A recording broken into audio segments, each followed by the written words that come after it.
అందరికీ hi. ఎస్ఎస్జిడి exam అనేది ఈరోజు ఫస్ట్ డే అనే ఎగ్జామ్ అనేది జరిగింది. దానికి సంబంధించిన రివ్యూ గురించి అడుగుతున్నారు.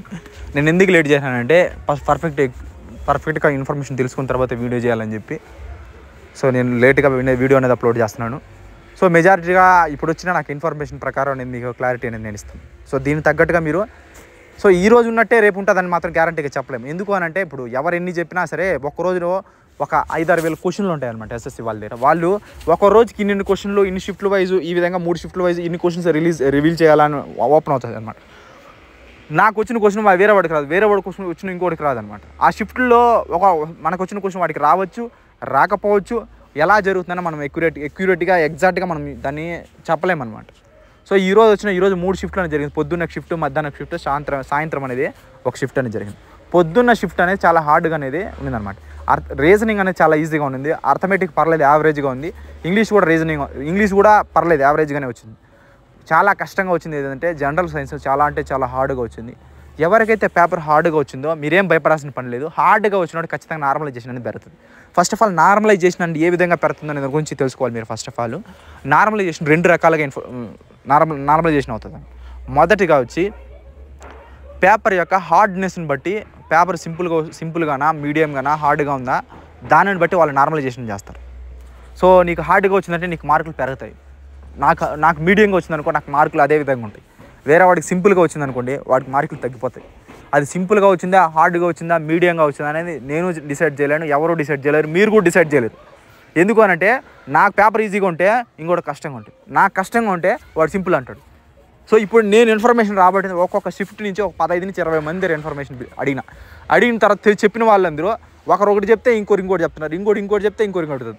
మెజారిటీకి ఎవరు ఎక్కువ చెప్తున్నారు ఆ ఇన్ఫర్మేషన్ తీసుకొని మీకు చెప్తాను. పొద్దున్నే పేపర్ అనేది ఎర్లీ మార్నింగ్ జరిగింది ఏదైతే ఫస్ట్ షిఫ్ట్ ఉందో ఆ పేపర్ అనేది హార్డ్గా అయితే ఉంది. మీరు 10 నుంచి 15 మార్కులు మీకు నార్మలైజేషన్ అనేది పెరుగుతుంది. ఎగ్జాక్ట్గా 10 పెరుగుతుందా, 12 పెరుగుతుందా, 15 పెరుగుతుందని మీకు చెప్పలేమన్నట్టు. ఈ విధంగా హార్డ్నెస్ బట్టి నార్మలైజేషన్ అనేది జరుగుతుంది. నెక్స్ట్ రెండోది వచ్చి మీరు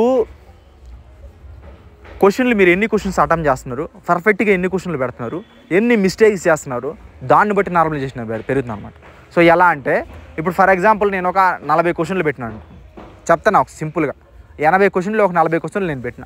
40 క్వశ్చన్లు పెట్టినప్పుడు నాది 37 క్వశ్చన్లు రైట్ అయిపోయినాయి, 3 క్వశ్చన్లు అనేది రాంగ్ అయినాను. అప్పుడు నేను ఏం చేశాను, నేను మిస్టేక్స్ అనేది చాలా తక్కువ పెట్టాను, పర్ఫెక్ట్ ఆన్సర్లు అనేది చాలా ఎక్కువ పెట్టాను.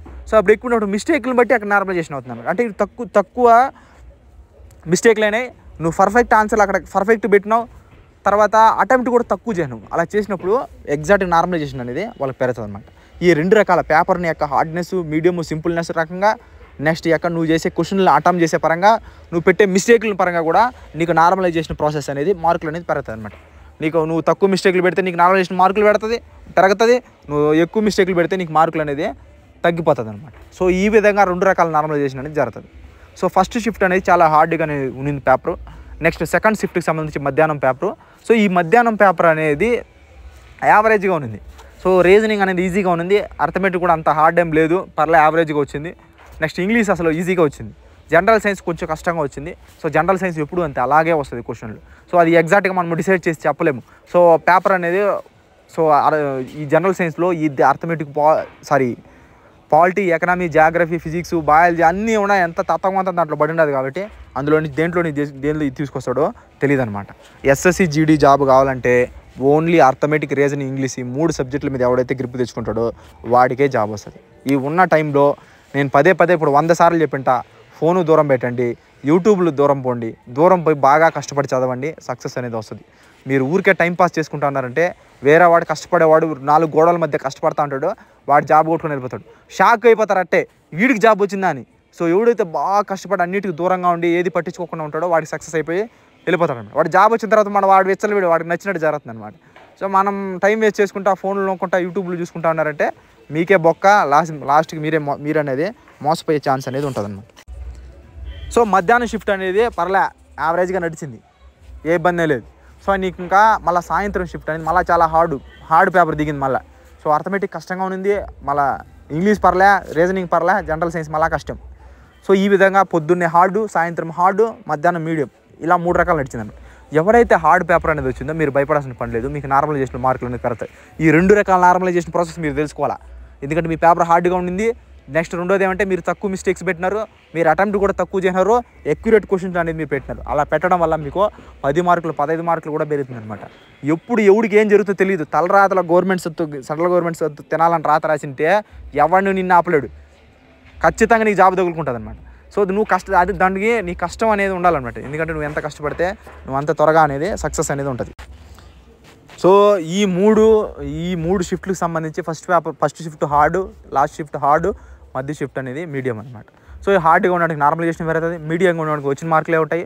సింపుల్గా రేపు అలాగే వస్తుందని గ్యారంటీ లేదు. రేపు పొద్దున్న సింపుల్గా రావచ్చు, హార్డ్గా రావచ్చు, మీడియంగా రావచ్చు. సింపుల్గా వచ్చిన వాడికి మార్కులు తగ్గిపోతాయి. సో అది సింపుల్గా వచ్చిందా, హార్డ్గా వచ్చిందా, మీడియంగా వచ్చిందా మనం డిసైడ్ చేయలేము. నా పేపర్ ఎలా వచ్చిందో నాకే తెలియదు. తర్వాత నార్మల్ చేసిన మార్కులు పెరగడం వల్ల అప్పుడు తెలిసింది, నాకు ఇది హార్డ్గా వచ్చిందా నాకే అప్పుడు తెలిసింది. సో ఎగ్జాక్ట్గా మనం డిసైడ్ చేయాలి. నాకు హార్డ్గా అనిపించినప్పుడు ఇంకోటి సింపుల్గా ఉంటుంది, ఇంకోటికి మళ్ళీ కష్టంగా ఉంటుంది అనమాట. ఒక్కొక్కరు మైండ్ సెట్ ఒక్కొక్కలాగా ఉంటుంది. సో నేను అక్యురేట్గా కూడా మనం దీన్ని డిసైడ్ చేయలేము. సో ఎక్కువ మంది చెప్పిన ఇన్ఫర్మేషన్ మీకు చెప్పగలను తప్ప సో ఎగ్జాక్ట్గా మనం డిసైడ్ అనేది చేయలేము. సో అది మీ లక్ను బట్టి అక్కడ నడుస్తుంది అనమాట. సో పేపర్ హార్డ్గా అనిపించిందంటే ఒక 10-20 మంది హార్డ్గా అనిపించిందంటే అది హార్డ్గా ఉన్నట్టు మనం ఎక్స్పెక్ట్ చేయాలంతే. ఇంకా అందులో వేరే ఆప్షన్ దాన్ని కనిపెట్టడానికి ఇంకా వేరే సోర్స్ లేదు దాంట్లో.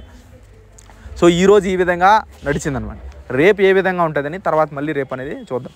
సో ఈ ఎస్ఎస్సి జీడీ జాబ్ రావాలంటే గుర్తుపెట్టిన ఎప్పుడు కానీ రైల్వేలు అయితే జనరల్ సైన్స్కి జనరల్ అవేర్నెస్కి సంబంధించి దాంట్లో జాబ్ డిసైడ్ అవుతుంది. కానీ జీడీలో మాత్రం ఇంగ్లీష్, రీజనింగ్, అర్థమెటిక్ ఈ 3 మీదే డిసైడ్ అనేది జాబ్ అవుతుంది. సో ఎవడైతే ఈ 3 సబ్జెక్టులు మంచి గ్రిప్ తెచ్చుకుంటాడో వాడికే జాబ్, డౌటే లేదు అందులో అనమాట. సో జనరల్ సైన్స్ మీరు ఎంత పట్టుకొని పీక్లాడినా సరే దాంట్లో నుంచి ఒక క్వశ్చన్ వాడు ఎవరినో తీసుకొస్తాడు, తొగ్లక్ అంటాడు, వాడంటాడు, కుసురు అంటాడు, ఈడంటాడు, వాడికి లింకులు మనకు అసలు అర్థమే కాదు. అదే కానీ నువ్వు రీజనింగ్, ఇంగ్లీష్, అర్థమెటిక్ని పట్టుకుంటే ఆ 3లో ఎక్కడ మిస్ చేసే ఛాన్సే లేదనమాట. ఒకవేళ అర్థమెటిక్ రాకపోతే రీజనింగ్, ఇంగ్లీష్, జనరల్ సైన్స్ చూసుకోండి బాగా గట్టిగా. రీజనింగ్ ఎన్ని క్వశ్చన్ 20 క్వశ్చన్లు అంటే 20 క్వశ్చన్లు ఎగ్జాక్ట్గా గన్ షాట్లు దిగాల అట్ట ప్రిపేర్ అయితే నాన్ మ్యాథ్స్ అయితే. ఇంగ్లీష్ అయితే ఇంగ్లీష్ ఎన్ని క్వశ్చన్ ఉంటే 20 క్వశ్చన్లు ఉంటే 20 క్వశ్చన్లకు అట్లే రావాలన్నమాట. సో నీకు అర్థమెటిక్ ఒకళ్ళు రాకపోయినా అందులో మెయిన్ టాపిక్లు ఎంచుకొని ఆ టాపిక్లు పర్ఫెక్ట్గా నేర్చుకుంటే 80 క్వశ్చన్స్ ఉంటే 80 క్వశ్చన్లు మినిమం ఒక 60 క్వశ్చన్లు వచ్చేటట్టు చూసుకుంటే సో అన్ని నెగిటివ్లు పోయి 100 దాటికి ఆగుతుంది, 100-110 కాడికి ఆగుతుంది అనమాట. ఎవరైతే 100 దాటిస్తాడో వాడిది జాబ్. ఎన్ని ఛానళ్ళు చెప్పినా లేకపోతే యూట్యూబ్ చెప్పినా ఎవరు చెప్పినా సరే కట్ ఆఫ్ అనేది పోయినసారి కంటే ఈసారి ఎక్కువే ఉంటుంది, తగ్గే ఛాన్సే లేదు. నేను ఇప్పుడు 7-8 నోటిఫికేషన్ చూస్తూనే ఉండా, ప్రతిసారి మార్కులు పెరుగుతాను తప్ప తగ్గిన దాఖలాలు ఎక్కడా నాకు కనిపించలే. ఎందుకంటే కాంపిటీషన్ హెవీ. అసలు ఒకప్పుడు అమ్మాయిలకి అయితే 30-40 మార్కులు వస్తే కొల్ల ఉద్యోగం పిలిచి వస్తున్నారు అమ్మాయిలకి. ఈసారి ఇప్పుడు 100 దాటిస్తే ఉద్యోగం గ్యారంటీ లేదు అమ్మాయిల పరిస్థితి. పోయినసారి మొన్న కట్ ఆఫ్ 2024 కట్ ఆఫ్ నేను ఒకటి ఎక్స్పెక్ట్ చేసి పెడితే దాంట్లో కొంచెం కరెక్ట్ అయింది, కొంచెం ఫెయిల్ అయిపోయింది. ఎందుకు అని అంటే అది మీ కాంపిటీషను, నా మిస్టేక్ కూడా ఉంది, నేను అక్యురేట్ చేయలేకపోయాను, నా మిస్టేక్ ఉంది, నేను ఒప్పుకుంటాను. ఆ కాంపిటీషన్ అని మీ ఎంత కాంపిటీషన్ నేను ఎక్స్పెక్ట్ చేయలేకపోతున్నా. ఎందుకంటే ఆ విధంగా చదివేస్తున్నారు. సో మీరు 60,000-70,000 తెచ్చుకొని నాకు 60,000-70,000 వచ్చినాయి అంటే మీరు ఏదో ఛానల్లో నాకు గేమ్ వాళ్ళకి వచ్చో రాదా మనకు తెలియదు, ఏదో పెడతారు ఆన్లైన్ ఎగ్జామ్, దాంట్లో 60,000-70,000 వస్తాయి లేదా 80,000 వస్తాయి, నీకు అదే వస్తాయి అంటే చెప్పలేము. ఎక్కువ రావచ్చు, తక్కువ రావచ్చు అనమాట. సో దాన్ని చూసుకొని బాగా చదువుకోండి. ఫోన్లకు దూరంగా ఉండండి, పదే చెప్తున్నాను. వాటికి దూరంగా ఉంటే మీరు త్వరగా సక్సెస్ అవుతారు. నేను ఫాలో అయినాను కాబట్టి నేను చెప్తున్నాను. నేను ఫాలో అయింది మా తమ్ముడికి గుడ్డిగా నేను మా తమ్ముడి మీద రుద్దిన, వాడు సక్సెస్ అయినాడు. వాడు సక్సెస్ అయింది ఇంకో చిన్న తమ్ముడి మీద రుద్దిన, ఇప్పుడు నేను మా చెల్లి మీద కూడా అదే రుద్దుతాను. సో ఫోన్కు దూరంగా ఉండాలి. ఫోన్కు దూరంగా ఉంటే త్వరగా సక్సెస్ అవుతుంది. మీరు ఫోన్లో పురాణం చూస్తున్నారంటే అది ఎప్పటికీ అది అంతే, లేట్ ప్రాసెస్, లేట్ అవుతుంది. ఒకరోజు నువ్వు లేట్ అయితే, ఒక నోటిఫికేషన్ లేట్ అయితే ఇంకో నోటిఫికేషన్ వచ్చే కొద్దికి ఈ నోటిఫికేషన్ నీకు 90 పోతే నెక్స్ట్ నోటిఫికేషన్ అది 100 పోతుంటుంది, తర్వాత నోటిఫికేషన్కి పోతే 130 అవుతుంది. ఏమంటే ఎగ్జామ్ తెలుగులో ఉండడం, రెండోది అగ్నివీరులంతా ఇక్కడికి రావడం, ఇందులోకి వచ్చేయడం, ఈ జాబ్ పర్మనెంట్ అనే కాన్సెప్ట్కి బాగా ఇది అయిపోవడం వల్ల ఎస్ఎస్సి జీడీకి భయంకరమైన క్రేజ్ వచ్చింది. ఇంకా అమ్మాయిల గురించి అసలు చెప్పాల్సిన అవసరమే లే, వాళ్ళ అబ్బాయిలు దాటేస్తారనమాట. అబ్బాయిల కంటే హై రేంజ్ ఇప్పుడు అమ్మాయిలంతా కట్ ఆఫ్లు. ఆ పరిస్థితి ఇంకా జనరల్లో అయితే అసలు జనరల్లో చూస్తే కడుపు కాలిపోతుంది అమ్మాయిల కట్ ఆఫ్. పాపం వాళ్ళ పరిస్థితి దారుణాతి దారుణం. సీఎం అంటే కాంపిటీషన్ అందరికి తెలిసిపోయే కొద్దికి కాంపిటీషన్ అనేది ఈ విధంగా ఉంది. సో రేపు పరిస్థితి ఏ విధంగా క్వశ్చన్ పేపర్ ఉంటుందని ఎవరికి తెలియదు. సో దాన్ని చూసుకొని రేపు